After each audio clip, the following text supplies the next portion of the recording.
Hi, I'm Brad Benesh. I work at North American Banking Company, and I'm a senior vice president there, and I focus on business loans.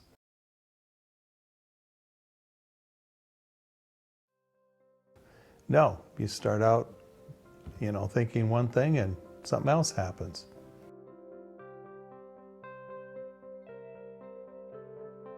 I grew up on a farm. Started in high school. I was in some different activities. I was in sports and then theater and then some music. So when I went to high school, I thought I'd go to college and get like a business degree. Seemed like a logical thing to do. And I went to Minnesota Morris and started out there and started some econ classes, business classes, but I found out that they're really hard. And I was like not an A student, but I was a B student, and in college I was a C student. So I started taking those courses, but then I ran into a guy that said, hey, do you want to work on the radio station?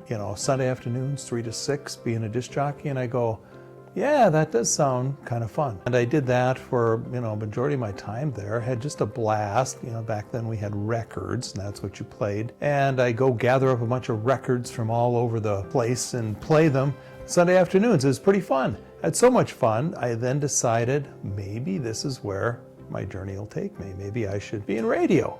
So I transferred to Morehead State, which had a mass communications program, which means radio, television, and newspaper. And I started taking classes. And the first one I take is newspaper writing. My grammar was terrible, and spelling was even worse. So I flunked the course, and the teacher says, maybe you should think about doing something else. I go, oh, well, okay, well, I still got TV and radio. So I took some television classes, and I did okay there, but then, the guy kind of said, well, maybe you have a face for radio.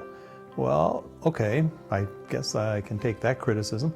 So I went into radio, and while I was at Morehead State, had a lot of fun, spent a lot more time at the radio station, decided then that my dream was going to be in the radio business. To go the next step, you have to, I went to a radio school, Brown Institute. It's a trade school to train radio disc jockeys. And I went there for a year, enjoyed it, and then they get you a job, and I got a job in Grand Rapids, Minnesota.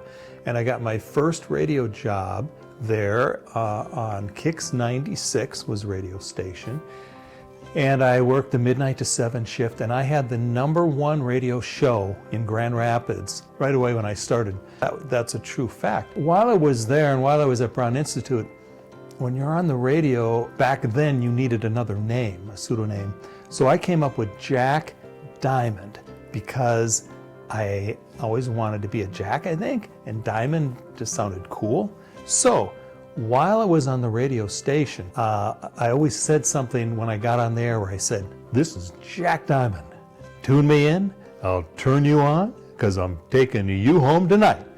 I thought it was pretty cool, but I don't, the people in Grand Rapids didn't get overwhelmingly enthused by it, but I thought it was cool. So that was a dream that was going on, and but after a while, I kind of realized that you got to have a little more flair, a little more talent to make it in the big leagues or big stations, like any stations in the Twin Cities. I decided to take an easier route, and I said, why don't I just sell radio advertising in Grand Rapids, Minnesota in the 70s when nobody advertised on the radio then, they advertised in the newspaper. So that didn't go well. I tried that, so I thought, okay, something's not working out here with the plan. What am I gonna do next? So I literally was driving down the main street in Grand Rapids one day, and I said, I don't know, I gotta do something else.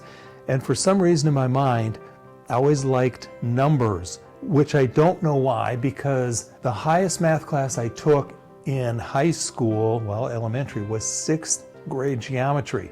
And I probably got a C in it. But for some reason, I like numbers. So I saw a sign at Thorpe Credit and Thrift, which is a small loan company, that said hiring loan officers. I go, if you're a loan officer, you must need to know numbers because you are lending people money. I went in, applied, they hired me. And there you go. Now I was on my trip to another plan. At Thorpe Credit and Thrift, they made smaller loans. To take the next step up, I had to go to a bank. So on September 6th, 1979, I started at a bank in Newport, Minnesota, Town and Country Bank, as a loan officer. I was on my way I enjoyed it. I started meeting people. I liked that. But again, something in the back of my mind said, well, if you want to make bigger loans or bigger money too, you have to have a degree. I didn't have a degree. I had 2 years of college and 1 trade school. All right, well, okay, I got to get a degree. What kind of degree should I have? All right, so now I'm turning my plan again. I know numbers keep showing up in my head, and it's like, well, get an accounting degree. So I went to school in the mornings, worked in the afternoons, went to the University of Minnesota, but didn't have good enough grades to get into their accounting program. So then I had to, okay, where can I go? St. Thomas. I went to St. Thomas. They accepted me into their accounting program. So I started at St. Thomas. I go, oh, this is going to be great. Now I'm going to finally get my accounting degree. My first accounting class I took, it was a cost accounting, but I flunked the first few tests. And the teacher said to me, once more, I've heard this before, maybe you should think of a different major. Oh boy, here we go again. I said, I can't, I got to do it. I studied endlessly and ended up getting B's and getting my accounting degree from St. Thomas. When you go to look for a job in accounting, all the A students get jobs at really good accounting firms and make a lot of money. The rest of the guys kind of flutter around and, you're lucky to get something. I had to kind of think again, change my plan maybe. I go, well, maybe banking isn't so bad, So I had my accounting degree, moved to a different bank. That was Cosmopolitan Bank, a small bank in Stillwater. By the age of 26, I was really liking it, became the senior lender or head lender. And I started to like it. I started to like meeting people. At noon, they had an armory where I could play basketball. I really loved basketball. I'd go up and play basketball on noon hours. I met all the county judges. I met attorneys. I met business people. I thought, oh, this is pretty cool. Here I am playing basketball, meeting this cool group of guys. That was going fine, except then the bank got sold. When it gets sold, they either keep you or they don't like you. Well, I was in between. They didn't really like me, and they didn't want to keep me. So I had to go to another bank, Eastern Heights Bank. But that was a good bank owned by 3M. There, I started to learn about, really helping people as I was making bigger loans now. Some of the people I started helping, there was an Asian community. This couple came over, starting a restaurant. I sat there and listened to them. One spoke English and one kind of didn't. And I talked to them and they said, we want this restaurant, blah, blah, blah. And I got it done for them. I made them the loan for the restaurant. They're so thankful, so grateful. I mean, they invited me over to their house. They introduced me to all their friends. I ended up doing a ton of Asian loans, and they're so appreciative. And that was pretty fun and enjoyable. So also at Eastern Heights Bank, I was kind of getting the thinking that, no matter what you do, you got to have fun. So I tried to create a fun atmosphere. One thing I did for the employees is I had a talent contest. I'd gather up all the employees. I'd go, okay, what's your talent? Some people sang, some people read books, some people whatever. And some people said, I don't have a talent. And I said, I'll get you one. So I'd give them some book to read or whatever. And we had a blast. All the employees, this is a big event. But if you didn't have a talent and you weren't in the event, you couldn't come. There was a line out the door of everybody wanting to get in because it was going to be fun. So I started that. Also in banking, as you know, you wear the tie. And Eastern Heights Bank had just started to kind of let us wear polo shirts. And I thought, oh, this is really cool. I can wear a polo shirt. Well, then that bank got sold. Then I had to go to another bank. So I went to Lake Elmo Bank. Lake Elmo Bank, it was formal wear, ties again, the suit coats. I'm going, oh man, what am I going to do? I made a presentation to their board of directors about ties. And I presented to them. And if you look this up in history, ties were worn by ancient warriors, Mongols, all kinds of people that, aren't that nice, the guys.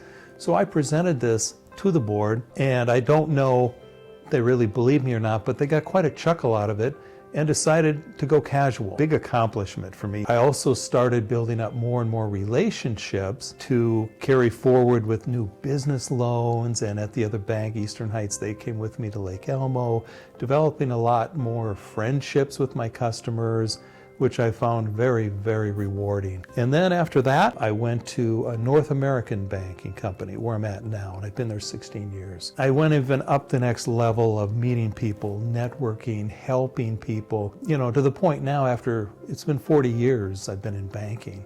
And the journey has been amazing. But to start off at, in a farm, going to radio, and then ending up, where I am, is quite a journey that can't really quite be imagined. However, as much as I thought at times I failed, I failed my newspaper writing class, whoopee ding now, but, I failed my accounting class.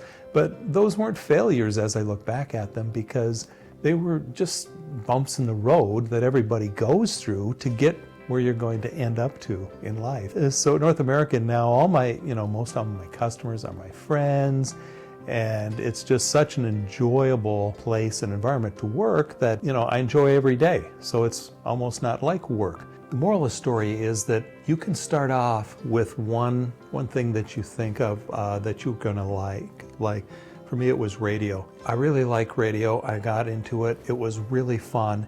And yet, when the practicality of it set in, like I was making $100 a week, and I can't live off of that. So it was a fun thing to do, but not very practical. Then, the next thing, I went into banking and thought, oh, maybe I need to go to accounting. Well, the practicality of that one was I was terrible in math. So then I get into banking, where people are my thing. As I think back, what did I like to do? I enjoyed meeting people, I enjoyed talking with people, and those are the skills I develop. And that's what everybody does, is develop their own skills, and you don't have to worry so much about what you're going to do in the long run, but just take time to kind of look at yourself and think about what you do. But now everybody seems to have something planned for them. You need to go to school. You need to go do this. You need to become a blah, blah, blah, whatever it is. Sometimes people need a little push to go do something, to make a decision. However, that may not be right for every person.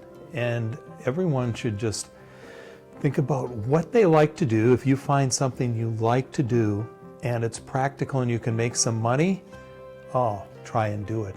But you may not know everything that you like to do until you try different things. College is good in that you try math, you try all these different classes, you might like some of them.